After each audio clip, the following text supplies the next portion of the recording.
Hello everyone, good evening. ये हमारे 85 important topic का और फिजिकल का लास्ट वीडियो, ठीक है। फिजिकल चैप्टर का पूरा जितना भी फिजिकल का था, ठीक है, सब मैंने करा दिया। और पूरा फिजिकल मुझे लगता है कि जो थ्योरेटिकल पार्ट है, ठीक है, 8-9 घंटे का टोटल है, ठीक है। तो उसको खूब अच्छे से तैयार कर लेना, ठीक।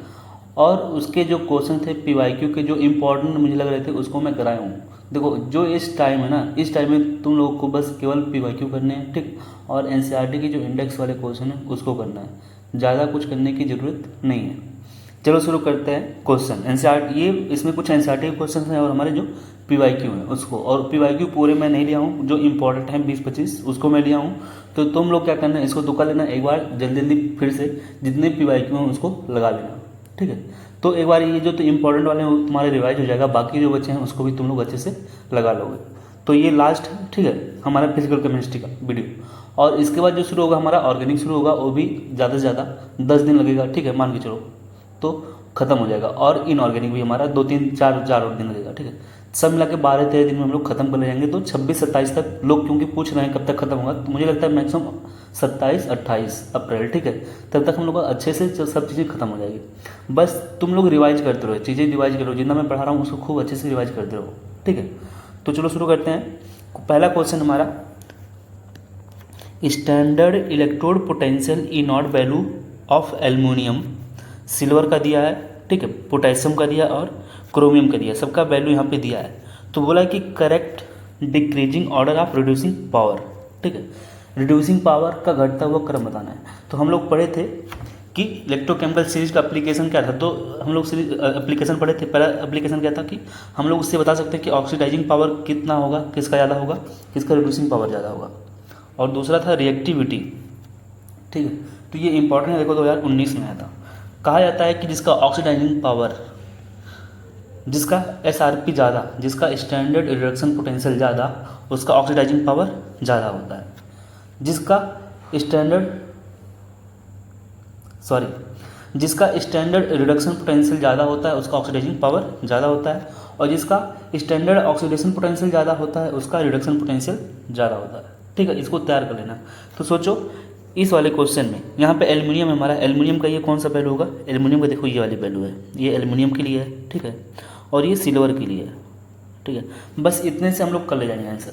तो बताओ एल्युमिनियम का जो है, और एक और देख लेते हैं पोटेशियम सबसे ज़्यादा, क्योंकि पोटेशियम का क्या ज़्यादा है, एसआरपी ज़्यादा है कि एसओपी ज़्यादा है। इसका देखो एसआरपी की वैल्यू सबसे कम है, इसकी एसआरपी की वैल्यू मैं बोल सकता हूँ सबसे कम है, ठीक है। पोटेशियम की एसआरपी की वैल्यू सबसे कम है।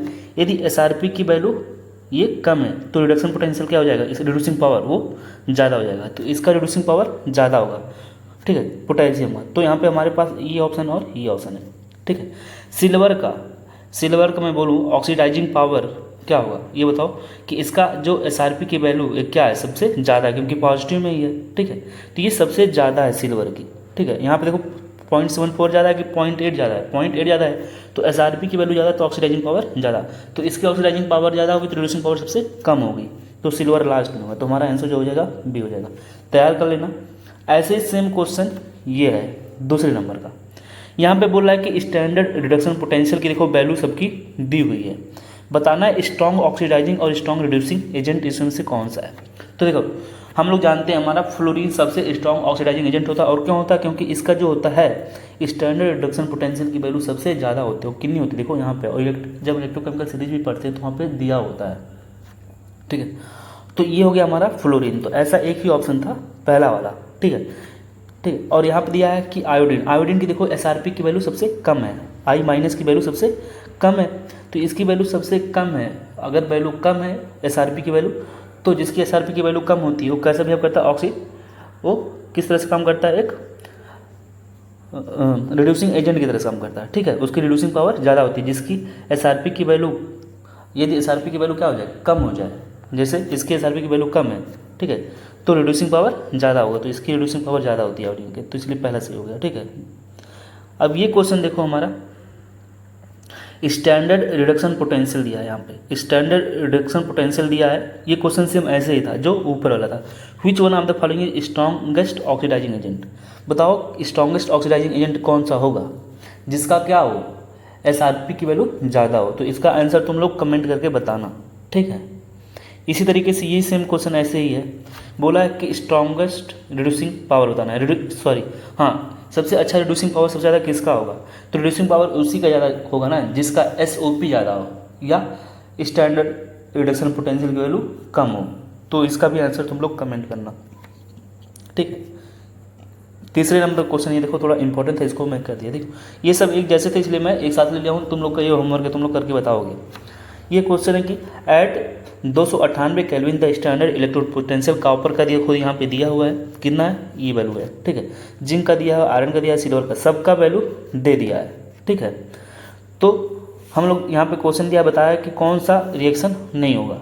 सोचो इसमें क्या हो रहा है, जिंक जो है कॉपर को हटा दे रहा है, क्योंकि जिंक की रिएक्टिविटी कॉपर से ज़्यादा है, जिसकी रिडक्शन पोटेंशियल क्या है, इसकी रिडक्शन पोटेंशियल बताओ, SRP की जो वैल्यू है इसकी कम है कि ज़्यादा है। जिंक की देखो, जिंक की जो SRP की वैल्यू है ये हमारी कौन सी है, इसकी SRP की वैल्यू कम है, मीन्स SOP ज़्यादा। किसी मेटल की SOP ज़्यादा, उसकी रिएक्टिविटी क्या होती है यहाँ पे ज़्यादा। देखो मेटल की रिएक्टिविटी अगर हम लोग बात करें, देखो मेटल की रिएक्टिविटी SOP ज़्यादा तो रिएक्टिविटी ज़्यादा मेटल की, जबकि नॉन मेटल में उल्टा होता है, नॉन मेटल में SRP ज़्यादा तो रिएक्टिविटी ज़्यादा, ठीक है। तो यहाँ पे देखो ये हमारा जिंक क्या है, मेटल है, तो इसकी SRP की वैल्यू SOP की वैल्यू ज़्यादा है, इसकी SOP की वैल्यू ज़्यादा है, तो इसकी रिएक्टिविटी क्या हो जाएगी, ज़्यादा हो जाएगी। तो इसकी रिएक्टिविटी सबसे ज़्यादा है तो ये हटा लेगा, ठीक है। कॉपर को हटा देगा, ये आयरन कॉपर को हटा सकता है, क्योंकि आयरन का देखो कितना है, आयरन का हमारा ये वाली वैल्यू है, ठीक है। और कॉपर का देखो पॉजिटिव में है, तो ये इजीली हटा देगा। जिंक जो है आयरन को बढ़ा देगा, क्योंकि इसका तो देखो जिंक का कौन सा ये है और आयरन का ये, तो ये जिंक भी हटा देगा। लेकिन बताओ सिल्वर की वैल्यू जो कितनी है, ये प्लस में सबसे ज़्यादा है, ठीक है। इसका देखो जो स्टैंडर्ड रिडक्शन पोटेंशियल की वैल्यू ज़्यादा है, यदि स्टैंडर्ड रिडक्शन पोटेंशियल वैल्यू ज़्यादा तो रिएक्टिविटी कम, तो इसीलिए क्या हो जाएगा, हमारा आंसर डी हो जाएगा, ठीक है। 4 का देखो क्वेश्चन, एक सोल्यूशन कंटेन, एक सोल्यूशन हमारा उसमें क्या हो रहा है कि आयरन है, आयरन +2 आयरन +3 आयोडीन माइनस है, ठीक है। दिस सोल्यूशन के पास बोला है कि आयरन +2 एंड आयरन +3 इज, ठीक है, 3 and 2 इज इतना volt and E nought for, इसके लिए दिया है इतना बोल्ट। द फेवरेबल डॉक्स रिएक्शन इज बताना है। तो इस रिएक्शन में क्या होगा बताओ, कि बोला कि I2 will be reduce to I-, iodine का कह रहे हैं कि रिडक्शन होगा। तो हम लोग जानते हैं किसका बताओ कि वैल्यू ज़्यादा है, ये हमारा क्या है, ये जो वैल्यू है, ठीक है। अगर मैं SRP की बात करूँ, ठीक है, SRP किसका ज़्यादा है, इसका SRP ज़्यादा है, जिसका SRP ज़्यादा है तो ऑक्सीडाइजिंग एजेंट की तरह से काम करता है, तो ये हमारा होगा नहीं। इसका SRP कम है, ठीक है, ये हमारा रिड्यूसिंग एजेंट की तरह से काम करेगा, तो I विल बी ऑक्सीडाइज, देखो ये रिड्यूसिंग एजेंट की तरह से काम करेगा, ठीक है।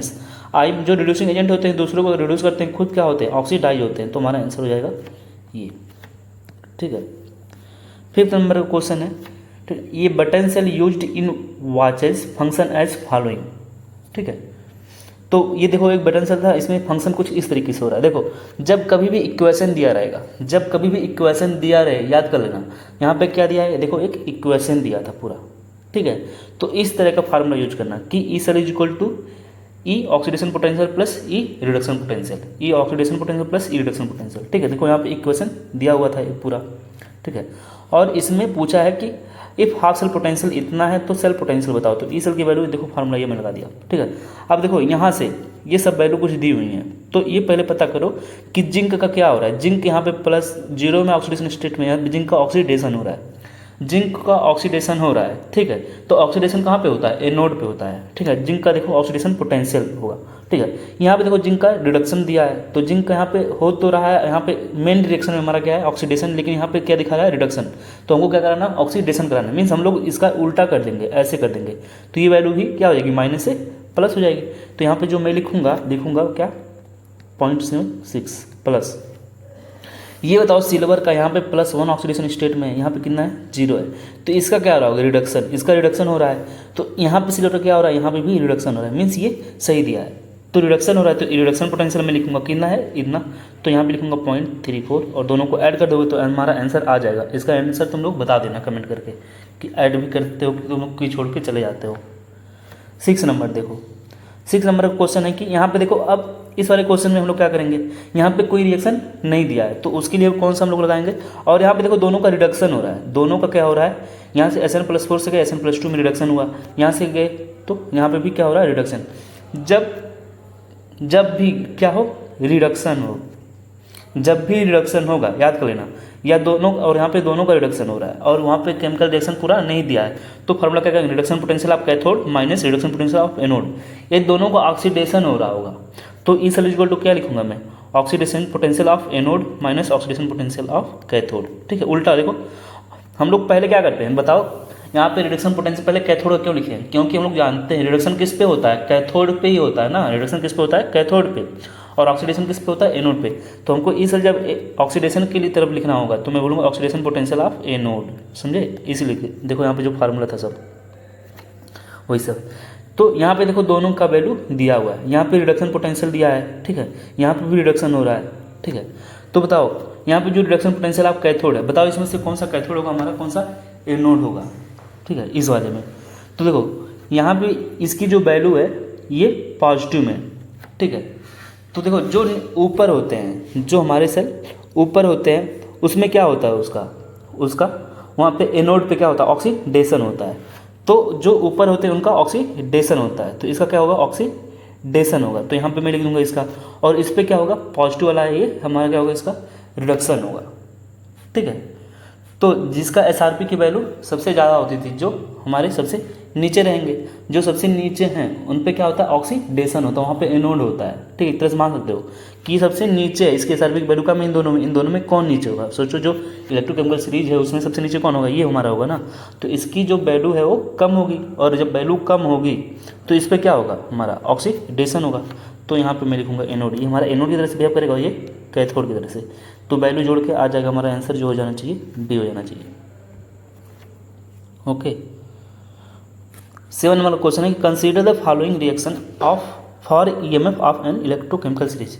तो बताना है कि इसमें से इलेक्ट्रोकेमिकल सीरीज के लिए कौन सा सही है। तो देखो यहाँ पे मैंने फार्मूला सब लिख रखा है, ठीक है, यहाँ से कंपेयर करके बताना आंसर। वैसे मैं बता देता हूँ थोड़ा, देखो यहाँ पे जो ईएमएफ ऑफ सेल होता है, oxidation potential of anode minus oxidation potential of cathode होता था, ठीक है। यहाँ पे ऑक्सीडेशन पोटेंशियल हो जाए इसलिए गलत हो गया।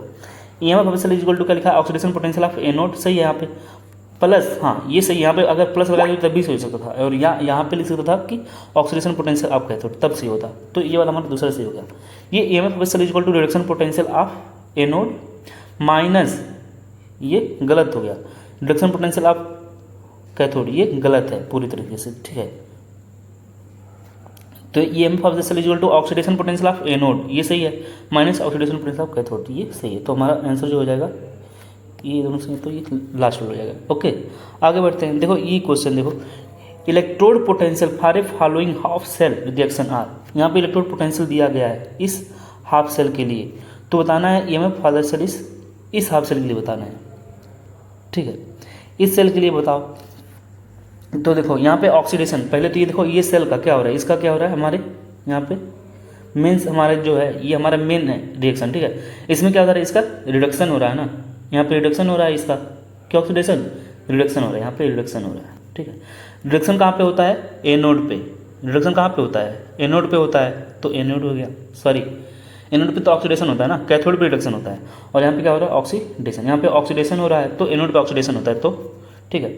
अब देखो यहाँ पे इसका क्या हो रहा है, ऑक्सीडेशन हो रहा है, तो यहाँ पे ऑक्सीडेशन ही हो रहा है ना, तो ऑक्सीडेशन हो रहा है तो ये वाली वैल्यू हो गई प्लस में होगी, जबकि ये वाला भी ऑक्सीडेशन ही करा रहा है, ये वैल्यू क्या यहाँ पे लिख रहा है, ऑक्सीडेशन। लेकिन क्या हो रहा है यहाँ पे, देखो रिडक्शन में रिएक्शन है, तो इसकी वैल्यू मैं ऐसे उल्टा कर दूंगा, इधर से इधर कर दूंगा, तो यहाँ पे माइनस आ जाएगा, ठीक है। तो ऐड कर दोगे तो देखो 0.76, ठीक है, माइनस 0.44 हो जाएगा, ओके। तो इसको सॉल्व कर लेना तो हमारा आंसर आ जाएगा, ठीक। आगे बढ़ते हैं। देखो ये क्वेश्चन है हमारा 9 नंबर का, यहाँ पे हमको कुछ वैल्यूज दी हुई हैं, ये नस्ट इक्वेशन का क्वेश्चन है, ठीक है। गिब्स फ्री एनर्जी दिया है, ठीक है, तो हमको बताना है, क्या पूछा है कि स्टैंडर्ड गिब्स फ्री एनर्जी क्या होगी, यहाँ पे डेल्टा जी की वैल्यू हमको बतानी है, ठीक है।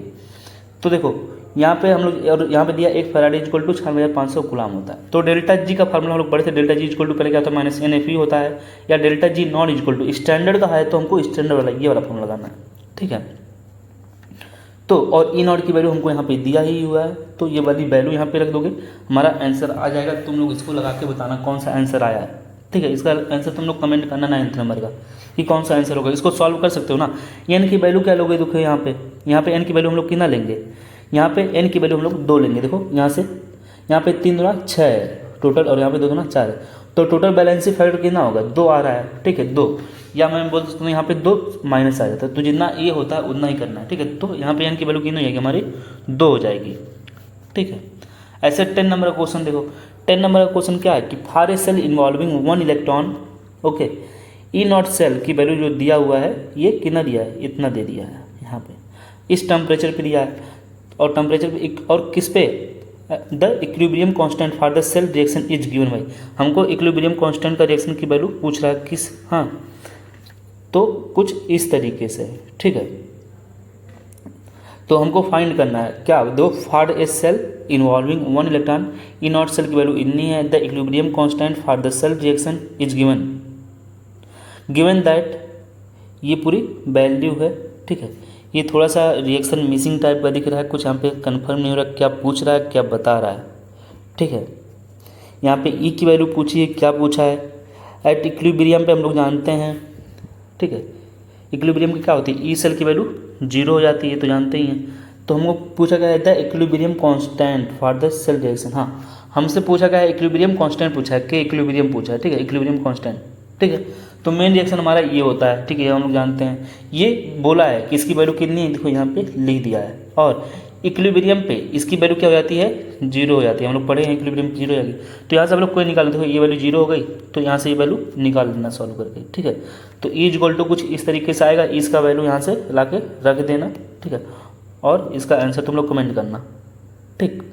और देखो एन की वैल्यू कितना लिखोगे, यहाँ पे 1 इलेक्ट्रॉन लिखा है, तो एन की वैल्यू यहाँ पे 1 कर देना, ठीक है। ये क्वेश्चन थोड़ा सा इंपॉर्टेंट है, ठीक है, 2017 में आया था। ये कैसे करना है, ठीक है, इसको लगाना नहीं है, इसको मैं बताता हूँ कैसे करना है। देखो यहाँ पे बोला जिंक है, ये जिंक ZnSO4 में है, देखो हमारा जिंक था, ये किसी तरीके से बना रहा होगा ZnSO4, ठीक है, जिंक कितने में जा रहा है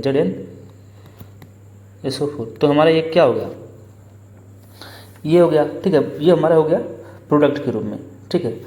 और ये यहाँ पे देखो इसका कंसंट्रेशन 0.01 है, इसका कंसंट्रेशन कितना है 0.01 था। कॉपर जो था यहाँ पे कॉपर SO4 से कॉपर में जा रहा है, तो इसका कितना है 0.1 है, इसका 1 है, ठीक है। The EMF of the Daniell cell is, अब यहाँ पे EMF जो था डेनियल सेल का E1 था। एंड कंसंट्रेशन ऑफ जिंक, अब इस जिंक का कंसंट्रेशन कितना कर दिया जा रहा है, इसका देखो पहले 0.01 था, अब इसका कंसंट्रेशन मीन्स प्रोडक्ट का कंसंट्रेशन कितना कर दिया 1। अब सोचो तो E2 हो जाएगा, ठीक है। ये सोचो यहाँ पे ये प्रोडक्ट का कंसंट्रेशन बढ़ाते हैं तो इस पूरे का वैल्यू बढ़ जाता है, इस पूरे का अगर वैल्यू बढ़ेगा तो इसमें से कुछ घटाएंगे तो ये वैल्यू और कम आएगी, मीन्स E2 की वैल्यू जो आएगी कम हो जाएगी, तो E1 is greater than E2 हो जाएगा, ठीक है। बस ऐसे ही करना था, इसको लगाना नहीं था, समझ में आया ना, ऐसे ही करना था। ये क्वेश्चन है 12 नंबर का। If the E nought cell for a given reaction has a negative value, यहाँ पे बोल रहा है कि E nought cell for a given reaction की वैल्यू कितनी है, नेगेटिव है, ठीक है। ई नॉट की वैल्यू हम लोग जानते हैं, जब ई नॉट की वैल्यू नेगेटिव आती है, ठीक है, तो कैसा होता है, स्पॉन्टेनियस होता है। Which of the following gives the correct relationship for the values, तो ई नॉट की वैल्यू अगर नेगेटिव है तो बताओ डेल्टा जी नॉट की वैल्यू क्या होगी, पॉजिटिव होगी। हम लोग जानते हैं delta G naught is equal to -NFE, इसकी वैल्यू नेगेटिव, इसकी वैल्यू पॉजिटिव, और इसकी वैल्यू पॉजिटिव तो नॉन स्पॉन्टेनियस रिएक्शन होगा, हम लोग जानते हैं अभी, तो इसकी वैल्यू देखो पॉजिटिव आ गई, ठीक है। पूछा है के इक्विलिब्रियम की वैल्यू बताओ, तो के इक्विलिब्रियम का एक देखो फार्मूला हम लोग पढ़ के अभी आए थे, यहाँ पे था ये वाला, ठीक है, ये के इक्विलिब्रियम है। यदि ये वैल्यू क्या आ रहा है, अभी हम लोग पढ़ के क्या आया है, ये वैल्यू पॉजिटिव आया है, ये वैल्यू एक पॉजिटिव हो गया, तो यहाँ पे देखो RT था यहाँ पे, तो की वैल्यू क्या आ जाएगी, नेगेटिव आ जाएगी, नेगेटिव आएगी मीन्स लेस देन 1 हो जाएगा। यहाँ पे देखो ये डेल्टा जी की वैल्यू क्या आ गई है, पॉजिटिव, कैसे आई है तो देख लिए ना, यहाँ पे इसकी value negative negative negative positive, delta G naught की वैल्यू पॉजिटिव हो जाएगा, इसका वैल्यू इससे कम हो जाएगा, तो आंसर इसका पहला हो जाना चाहिए। ओके आगे बढ़ते हैं 13 नंबर। 13 वाला क्वेश्चन भी देखो 2019 में आया, काफ़ी इंपॉर्टेंट, और बार भी आ चुका है, देखो ये 2012 में भी आया है, ठीक है। इसको अच्छे से तैयार कर लेना। देखो 13 में क्या है कि यहाँ पे हमको दिया है limiting molar conductance are given, limiting molar conductance H2SO4 को दिया है, X दिया है, इसका जो दिया है इसका Y दिया है, इसका कितना दिया है, ये Z दिया है। तो बताना है हमको CH3COOH का। तो देखो इसको पहले हम लोग क्या करेंगे, इसका हमको बताना है, किसका, लिमिटिंग मोलर कंडक्शन इसका। तो देखो इसको हम लोग इस तरीके से लिख सकते हैं, और यहाँ पे जो चार्ज था हम लोग पढ़े थे ना, जो लिमिटिंग मोलर कंडक्टेंस होता था उसका स्टोइकियोमेट्री यहाँ पे आती थी, यहाँ पे स्टोइकियोमेट्री आती थी, तो यहाँ पे स्टाइकोमेट्रिक वैल्यू कितनी है इसकी 1 है सबके ना, हाइड्रोजन का और CH3 की, ठीक है। जबकि इसकी कितनी थी, इसकी देखो 2 है यहाँ पे, इसलिए 2 आ गया, और यहाँ पे 1 है तो स्टाइकोमेट्रिक 1 आ गया, ठीक है। और इसकी वैल्यू x दिया है। इसी तरीके से इसका देखो K2SO4 इसका भी 2 आ गया और यहाँ पे 1 है तो इसका स्टाइकोमेट्रिक कोफिशिएंट यहाँ पे 1 ही था। यहाँ पे देखो इसको ऐसे ही लिख देंगे, ठीक है। अब इन तीनों रिएक्शंस को कह रहा है कि on adding equation first and, यहाँ पे इन सबको देखो सॉल्व किया है, सॉल्व जैसे इक्वेशन किया जाता है नॉर्मली वैसे सॉल्व करके हमारा ये आंसर लेता है। तो ये देखो कैसे लगाना है, इसको पूरा ऐसे ही लगाना पड़ेगा, ठीक है। इसका पूरा स्टेप ऐसे तुमको फॉलो करके लगाना है, इसका कोई ट्रिक नहीं है, ठीक है। तो इस वाले को भी ऐसे ही सेम लगाना है। तुमको देखना होता है कि इसमें कौन कौन सी चीज़ें, मतलब इसमें से कौन कौन सी चीज़ें मिलकर क्या चीज़ें बन रही हैं। जैसे देखो यहाँ पे NH4OH है ना, अभी बताओ कि किससे किससे मिलकर बना होगा। ये NH4OH ऐसे थोड़ी खुद से बन गया होगा। यहाँ पे NH4OH को बनाने के लिए, ठीक है, सोडियम हाइड्रोक्साइड को बनाने के लिए यहाँ पे हम लोग क्या लिए होंगे, सोडियम का ये क्लोराइड लिए होंगे और सोडियम का हाइड्रोक्साइड लिए होंगे, ठीक है, तब जाके हमारा बना होगा। तो एक बार देख लेना, इसका आंसर तुम लोग कमेंट करके बताना, इस वाले 14 के करीब वाले का, ठीक है। ऐसे लिख देना 14 का, मैं समझ जाऊँगा तुम लोग क्या किए हो, ठीक है, लेकिन 14 का नहीं है। इसका देखो द मोलर, वैसे 14 के पास ही है तो 14 का तो नहीं, लेकिन तुम लोग बताना है इसका। बोला कि मोलर कंडक्टिविटी जानते हो ना, ये वैल्यू मोलर कंडक्टिविटी जो वैल्यू दी हुई है कितना इतना दिया है सोल्यूशन का अभी AgNO3 का, ठीक है।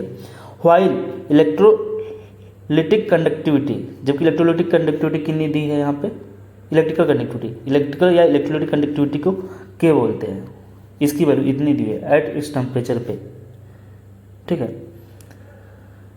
तो क्या बताना है, मोलर कंडक्टिविटी इतना दिया है of Ag, the molar conductivity of इतना मोल पर DM3 of solution of AgNO3 with, sorry यहाँ पे जो हमको दिया मोलर कंडक्टिविटी पूछ रहा है कि क्या होगा, मोलर कंडक्टिविटी यहाँ पे हमसे पूछ रहा है। देख रहे हो किस तरह से क्वेश्चन, देखो किस तरह से लिखा है, लग रहा है कि यहाँ पे मोलर कंडक्टिविटी दी हुई है, सही से पढ़ना, ठीक है, मैं खुद कन्फ्यूज हो जा रहा हूँ। यहाँ पे मोलर कंडक्टिविटी पूछा है, आप है 0.5 m मोल पर लीटर होता है या DL होता है, ये सब क्या होता है हमारे मोलर कंसंट्रेशन, मतलब इसका वैल्यू दिया है, ये इसका कंसंट्रेशन वैल्यू दिया है, ठीक है। ये यूनिट से पकड़ मिलेगा, ठीक है, यूनिट जब देखोगे तब पता चलेगा क्या किसका वैल्यू दिया है। ये हमारा किसका दिया है, K की वैल्यू दी है, तो यहाँ पे रख के हम लोग जानते हैं ये वाला फार्मूला, ठीक है। ये कब लगाते थे, कैप्टन के पावर -3 लगाते थे, ये सब मैं बताया हूँ थ्योरेटिकल वाले में, अच्छे से वहाँ से देख लेना, ठीक है, तो समझ में आ जाएगी। इसको सॉल्व करके आंसर ये वाली वैल्यू आ जाएगा, इसको देख लेना, एक बार लगा लेना। इसी तरीके से एक 2013 में आया था क्वेश्चन कि मोलर कंडक्टेंस यहाँ पे दिया हुआ 0.01 molar aqueous solution of ammonium hydroxide. देखो यहाँ पे कितने मोलर एक्वस सोल्यूशन का, 0.1 का, ठीक है। मोलर कंडक्टेंस हम लोग जानते हैं, मोलर कंडक्टेंस किसी कंसंट्रेशन पे, देखो कंसंट्रेशन पे ये बोला है, मतलब यही था, ठीक है, इसलिए बोल रहा था। फार्मूला क्या है कि alpha is equal to molar conductance as C concentration and molar conductance at infinite concentration. तो इस कंसंट्रेशन पे मोलर कंडक्टेंस कितना है, इतना है, ठीक है, और इनफाइनाइट पे कितना है, तो हमको बताना है अल्फा की वैल्यू। डायरेक्ट फार्मूला लगा दो, उससे कोई मतलब नहीं था, ये जो दिया था इससे हमको 1 से कोई मतलब नहीं था, ठीक है, हमको इससे मोलर कंडक्टेंस से मतलब था। डायरेक्ट फार्मूला बेस्ड था, क्वेश्चन आ गया। इस टाइप के भी क्वेश्चंस इस समय आ रहे हैं, ये इंपॉर्टेंट है, ठीक है। जितने देखो इंपॉर्टेंट टाइप के थे जो इस टाइम आ रहे हैं ना, मैं उन्हीं क्वेश्चनों को लिया हूँ, ठीक है। देखो जैसे ये क्वेश्चन है कि on electrolysis of dilute sulphuric acid using platinum electrode and product obtained. देखो इसका मैं थ्योरेटिकल में बताया था कैसे, थ्योरी वाला जब मैं वीडियो कराया हूँ तो वहाँ पे जाके देखोगे, ठीक है, तो वहाँ पे बताया हूँ कि किस केस में कौन सा बनता है। ये तो डायरेक्ट तुम लोग इसको याद कर लो, ठीक है, लेकिन कैसे चीज़ें होती हैं ये मैं बताया हूँ, ठीक है। वहाँ पर जाके एक बार इसका वीडियो देख लेना, ठीक है, ताकि चीज़ें अच्छे से वहाँ पे समझ में आ जाए पूरा। मान लो ये तो 4 एग्जाम्पल दे दिया तो कर ले जाओगे। यहाँ पे किसका एग्जाम्पल दिया, डाइल्यूट H2SO4 का दिया है। डाइल्यूट H2SO4 के केस में क्या होता है कि हमारा जो एनोड पे होता है ऑक्सीजन मिलता है, ठीक है, तो ये तो बता ले जाओगे, आंसर तुम मार दोगे कि बी है, ठीक है। लेकिन अभी तुमको कैसे समझना है ये वाली वीडियो जाके तुम लोग जो थ्योरेटिकल में कराए हैं उसको एक बार जाके देख लेना, कैसे वहाँ पे बताया हूँ। क्योंकि देखो अभी फिर से बताने में वीडियो लेंदी होगा, तो उसको खुद वहाँ पे जाके देख लोगे तो समझ में आ जाएगा। ये क्वेश्चन हमारा कि number of Faraday F required, यहाँ पे हमको क्या पूछा है, नंबर ऑफ फैराडे मीन्स क्या, चार्ज। जब कभी भी फैराडे पूछे मतलब चार्ज, ठीक है, नंबर ऑफ फैराडे, क्योंकि चार्ज की यूनिट क्या होती है, फैराडे ही होती है। Number of Faraday required to produce 20 gram, ये भी क्वेश्चन इंपॉर्टेंट, देखो 2020 में आया। वही बोल रहा हूँ कि देखो इस टाइप के क्वेश्चन थोड़ा आ रहे हैं तो अच्छे से थोड़ा तैयार करना। जो भी इस टाइम क्वेश्चन आ रहे हैं मैं उन्हीं क्वेश्चनों को लिया हूँ। तो number of Faraday required to produce 20 gram of calcium for molten CaCl2 क्या होगा। तो यहाँ पे हमको चार्ज बताना है, यहाँ पे चार्ज हमको बताना है। यहाँ पे देखो वेट दिया हुआ है, ठीक है, कैल्शियम का, फ्रॉम मोल्टन कैल्शियम का, कैल्शियम क्लोराइड, यहाँ पे कैल्शियम क्लोराइड है, तो इसका बैलेंसी जो फैक्टर होगा वहाँ पे 2 हो जाएगा, ठीक है। तो हमको चार्ज बतानी है, तो देखो Q weight is equal to upon equivalent weight और क्यू अपान 1F, ठीक है। तो यहाँ पे हम लोग 2 चीज़ें बता सकते हैं, इसका वेट कितना है, यहाँ पे देखो मैं लगाता हूँ, इसका वेट दिया है 20, इक्विवेलेंट वेट कितना आएगा, देखो यहाँ पे किसकी बात हो रही है, कैल्शियम के, कैल्शियम की जो इक्विवेलेंट वेट होगी वो कितनी होगी, इक्विवेलेंट वेट निकालने के लिए हम लोग जानते हैं किसी का इक्विवेलेंट वेट निकालते हैं किसी एलिमेंट का, तो equivalent weight is equal to क्या होता था, equivalent weight is equal to था उसका atomic weight upon valency factor. Atomic weight कितना है यहाँ पे 40 है, वैलेंसी फैक्टर कैल्शियम का कितना होगा 2 होगा, क्योंकि उसकी वही वैलेंसी है तो 2 आ जाएगी। तो यहाँ पे देखो 20 आ गया, ये वैल्यू कितना है 20, तो वेट अपन इक्विवेलेंट वेट कितना आ गया, Q is equal to 1F। तो देखो काट दो, तो क्यू की वैल्यू कितनी आएगी, मीन्स नंबर ऑफ फैराडे कितना आ गया 1 आ रहा है, ठीक है। ये क्वेश्चन है 18 नंबर का, during electrolysis of molten sodium chloride, यहाँ पे देखो किसका इलेक्ट्रोलिसिस करा रहे हैं, सोडियम और molten chloride, the time required, यहाँ पे टाइम पूछ रहा है कितना होगा टू प्रोड्यूस इतना मोल ऑफ क्लोरीन गैस, यहाँ पे क्लोरीन गैस प्रोड्यूस करें Cl2, कितना मोल, इतना मोल, यूजिंग करंट एम्पियर 3। तो यहाँ पे देखो हम लोग फार्मूला जानते हैं, हमको क्या बताना है, टाइम बताना है, हमको टाइम बतानी है, टाइम। तो हम लोग जानते हैं वेट अपान इक्विवेलेंट वेट और क्यू इक्वल टू IT कर दी और 1/F। तो वेट हमको नहीं पता, हमको तो मोल पता है, तो मोल से हम लोग क्या निकाल लेंगे, वेट निकाल लेंगे, क्योंकि देखो क्लोरीन गैस हमारा, तो लिखूंगा number of mole equal to weight upon molecular weight. तो मॉलिक्यूलर वेट क्लोरीन गैस का कितना होता है 71 होता है, देखो हमारा वेट आ गया। तो यहाँ पे जो मैं लिखूंगा ये पूरी वैल्यू देखो, वेट कितना था 0.1 था, यहाँ पे थोड़ा सा क्लियर कर दूँ, देखो ये 0.1 है, 0.1 गुणे 71 हो गया, वेट अपान इक्विवेलेंट वेट, किसी का इक्विवेलेंट, क्लोरीन का इक्विवेलेंट वेट कितना आता है, इक्विवेलेंट क्लोरीन जो हमारा गैस है, ठीक है, इसका इक्विवेलेंट वेट कितना आएगा, तो 30.5 आएगा, ठीक है, और इक्वल टू 3 गुणे T हो जाएगा, और मल्टीप्लाई कर दें तो इसका आंसर यहाँ पे तुमको पता चल जाएगा, इसका आंसर करके देख लेना, ठीक है, और इसका कमेंट करना आंसर क्या होगा 18 का। तुम लोग यार कमेंट करते नहीं हो, ठीक है, इतना मेहनत करता हूँ, तुमको लोगों को पता नहीं होगा, आज मैं केवल 3 घंटा से गया हूँ, ठीक है, क्योंकि मेरे कॉलेज में कल फंक्शन भी है, डॉक्टर भीमराव अम्बेडकर जी की जयंती है, ठीक है, तो वहाँ पे भी फंक्शन है यार, तुम लोगों से ज़्यादा सच में तुम लोगों से ज़्यादा मैं मेहनत करूँगा इसमें यार, सो जो सेलेक्ट होकर आया हूँ तब कर रहा हूँ, तुम लोगों को तो और मेहनत करनी चाहिए ना, तुम लोग कमेंट ही नहीं करते होगे, हमको लगता है। एक लड़का था वो किया था, कोई मिश्रा करके लड़का था, ठीक है, उसने कमेंट किया था, तुम लोग पता नहीं क्या करते हो, एक कमेंट नहीं कर पा रहे हो, क्वेश्चन का आंसर तो बता दिया करो, ताकि मुझे तो लगे कि हाँ तुम लोग लगा रहे हो, ठीक है। वैसे भी मेरे वीडियो पे बहुत कम व्यूज आ रहे हैं, ठीक है, क्योंकि ज़्यादा लोग अभी मेरे संपर्क में नहीं है, तो यार कम से कम कमेंट करके बताओगे तो ऐसा मुझे लगेगा कि हाँ ठीक है लोग पढ़ रहे हैं, थोड़ा सा मुझे मोटिवेशन मिलेगा, नहीं तो वैसे भी मेरा पढ़ाने का बिल्कुल मन नहीं कर रहा, लेकिन तुम लोग कुछ लोग कमेंट करके कहते हैं कि भैया थोड़ा पढ़ाइए आप, भले व्यू कमाने, तो इस वजह से मैं पढ़ा रहा हूँ, बस इसलिए रुका हूँ, ठीक है। यार देख लेना, कमेंट कर दिया करो तुम लोग कि ठीक है हाँ इसका ये आंसर होगा, आंसर तो लगाते होगे, ठीक है, छोड़ देते हो तुम लोग ऐसे ही। चलो 90 नंबर का देखो कि नंबर ऑफ इलेक्ट्रॉन, यहाँ पे बोला है कि कितना नंबर ऑफ इलेक्ट्रॉन होगा, ठीक है, number of electron delivered at cathode during electrolysis by a current 1 ampere in 60 second is. तो हम लोग जानते हैं कि Q इज इक्वल टू ये नहीं होता है, और यहाँ पे IT होता है, Q। तो number of electron delivered at cathode, यहाँ पे नंबर ऑफ इलेक्ट्रॉन हमको बतानी है कितना होगा, electrode during electrolysis by current 1 ampere in 60 second, यहाँ पे 1 एम्पियर है इन 60 सेकेंड। तो यहाँ पे number of electron delivered at cathode during electrolysis by current of 1 ampere in 60 second is equal to कितना होगा, ठीक है। तो यहाँ पे नंबर ऑफ इलेक्ट्रॉन्स हमको बताने थे, तो कितना होगा, यहाँ पे ऐसा कुछ आंसर दिख नहीं रहा है, ठीक है, और 60 सेकेंड दिया है। चार्ज 1 इलेक्ट्रॉन पे कितना होता है, ठीक है, नंबर यहाँ पे देखो 1 इलेक्ट्रॉन पे चार्ज कितना होता है 1.6 इलेक्ट्रॉन की पावर -19, उधर ले जाओगे, देखो इसको उधर ले जाओ तो n इक्वल टू हो जाएगा 60 अपान देखो 1.6 इलेक्ट्रॉन की पावर माइनस कितना 19 होता है, ठीक है। इसको सॉल्व करके इसका आंसर तुम लोग बताओगे, देखो ये ऊपर चला गया तो हो जाएगा कितना, यहाँ पे 600 में लिख दूँ, ठीक है, इसको हटा के, और ये हमारा हो जाएगा 19, ठीक है, और इसको मैं कितना कर देता हूँ, देखो ये हमारा हो गया 60/10⁻20/16। तो ये तो थोड़ा बहुत लग रहा है इसका, लेकिन तुम लोग भी आंसर बताना क्या होगा, सही किया हूँ कि नहीं किया हूँ मैं। 20 नंबर का क्वेश्चन, और मुझे लगता है ये लास्ट है, ठीक। हाँ, लास्ट क्वेश्चन। देखो जितने इंपॉर्टेंट क्वेश्चन थे वो मैं सब कराया हूँ, ठीक है, तो अच्छे से तैयार कर लेना। 20 नंबर का क्वेश्चन है कि व्हेन इतना mole of MnO4 is oxidised the quantity of electricity required to completely oxidise MnO4 पे -2 से इतना। तो सोचो यहाँ पे जो चेंजिंग आ रहा है +6 से +7 पे आ रहा है, यहाँ पे जो बैलेंसी का चेंजिंग आ रहा है केवल 1 का आ रहा है, ठीक है, यानी कि वैल्यू यहाँ पे 1 हो जाएगी। तो यहाँ पे बोला है कि व्हेन इतना मोल इज ऑक्सीडाइज, यहाँ पे इतना मोल ऑक्सीडाइज हो रहा है, मीन्स कितना मोल ऑफ इलेक्ट्रॉन उतना ही मोल ऑफ इलेक्ट्रॉन भी होगा। तो बताना है क्वांटिटी ऑफ इलेक्ट्रिसिटी, हमको करंट बतानी है, आई की वैल्यू, the quantity of electricity required to completely oxidise is, ठीक है। तो कितना यहाँ पे चार्ज बोल रहा है इलेक्ट्रिसिटी, लग रहा है कि करंट पूछ रहा है, लेकिन यहाँ पे देखो चार्ज बता रहा है। तो Q इक्वल टू हम लोग जानते हैं NE होता है, ठीक है। तो कितना कूलाम होगा, यहाँ पे देखो उतना ही होगा जितना यहाँ पे मोल है, क्योंकि यहाँ पे वैल्यू 1 है। ये वैल्यू 2 होती है बैलेंस फेड की, तो यहाँ पे लिखते 2 का गुणा करते हैं यहाँ पे, तो 0.1 गुणे 2 करता है, ठीक है। यहाँ पे लेकिन 1 फैराडे ही होगा, तो ये हमारा आंसर कुछ इतना आ जाएगा, ठीक है। देखो 2014 में आया था, और ये इंपॉर्टेंट अभी भी आया होगा, ठीक है, जल्दी ही आया था। तो इसका आंसर हमारा जो हो जाएगा सी वाला हो जाएगा, ठीक है।